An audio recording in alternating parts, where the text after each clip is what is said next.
Pemirsa, Lebaran merupakan momen yang ditunggu-tunggu oleh umat Muslim. Dan bagi anak-anak, ada lagi momen yang ditunggu, yaitu angpau Lebaran. Nah, bagaimanakah cara mengajarkan anak Anda untuk memanfaatkan angpau Lebaran? Bersama saya Chandra Dewi, Anda menyaksikan Cerdas 5 Menit. Dan pagi ini di studio Metro Manulife, setelah ditemani oleh Bapak Putut Endro Ananawari, Director of Business Development dari Manulife Asset Management Indonesia. Selamat pagi Pak Putut. Pagi Mbak Chandra. Pak Putut, ini pada saat Lebaran, biasanya anak-anak kan memang mendapatkan angpau lah ya, dari keluarga ya Pak ya. Bagaimana cara efektif untuk mengajarkan mereka, paling tidak untuk memanfaatkan uang yang didapatkan, sehingga tidak hilang begitu saja ya Pak ya? Oke, jadi ini ya itu peran orang tua gitu, harus gimana ngajarin gitu, memanfaatkan angpau Lebaran tadi. Yang pertama kali kita harus tahu kegunaannya, mau diapain uangnya. Yang tadi angpau ini mau digunakan untuk apa? Konsumsi. Yang pertama kan akan dia pakai sama dia sekaligus. Nah, pada saat konsumsi ini juga harus dilihat, dikasih tahu ke anaknya sendiri, apakah itu butuh atau ingin. Kalau memang itu butuh, harus dibeli. Tapi kalau enggak, itu bisa ditunda. Nah, ini yang pertama. Kedua, itu ada nggak kegunaan lagi dari situ, mendapatkan sesuatu dari yang dikeluarkan tadi. Misalnya, itu juga bisa sebagian untuk digunakan untuk apa? Donasi atau disumbangkan. Nah, ini juga bisa dipakai. Mengajarkan anak untuk berbagi. Artinya, jangan pernah takut gitu ngajarin ke anak untuk berbagi gitu. Karena ini akan memberikan balik ke anak ini yang lebih positif di kemudian hari. Kemudian ketiga itu apa? Kalau dia nggak ngerti harus diapain sementara ini, ya disimpan dulu. Gitu. Karena bisa juga dari uang yang dia dapat angpau Lebaran ini tidak bisa untuk membeli sesuatu yang dia pengen. Disimpan dulu, ditambah nanti kalau ada lagi rezeki-rezeki lain untuk dapat sesuatu. Jadi ini disimpan. Kemudian nanti bisa, itu sebenarnya bentuk sederhana dari investasi versi anak-anak gitu ya, itu seperti itu. Jadi memang ini sebetulnya amplop Lebaran aja kita bisa mulai mengajarkan banyak hal tentang mengelola keuangan pada anak ya Pak ya. Betul. Dan itu harus disesuaikan dengan apa? Umur atau tingkat kesiapan dari anak-anak itu sendiri. Jadi otomatis gitu.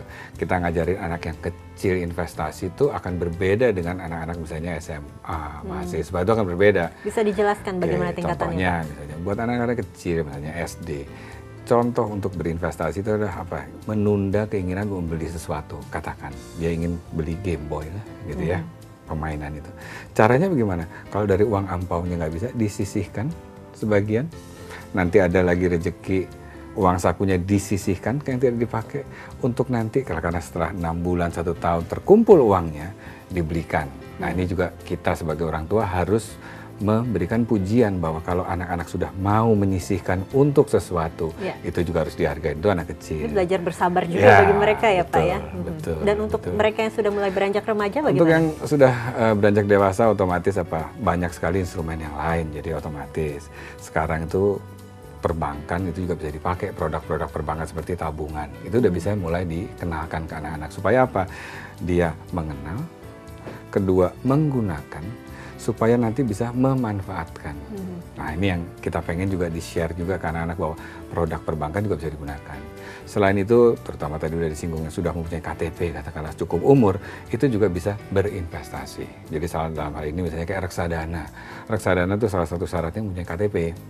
Gitu. Kemudian syarat untuk membelinya juga cuma 100.000. Nah, ini juga bisa dimulai dari saat-saat katakanlah menerima angpau tadi untuk kalau tidak tahu mau di apa uangnya, diinvestasikan di reksadana. Oke, barangkali bisa diberikan tips bagi pemirsa di rumah ini Pak Putut untuk mengajarkan anak kita memanfaatkan betul secara optimal angpau Lebaran yang akan diterima. Jadi pertama kali itu harus tahu dulu untuk apa uangnya digunakan. Atau kalau memang nggak mau digunakan, ingin berbuat baik, didonasikan sebagian dari uang ini penting sekali.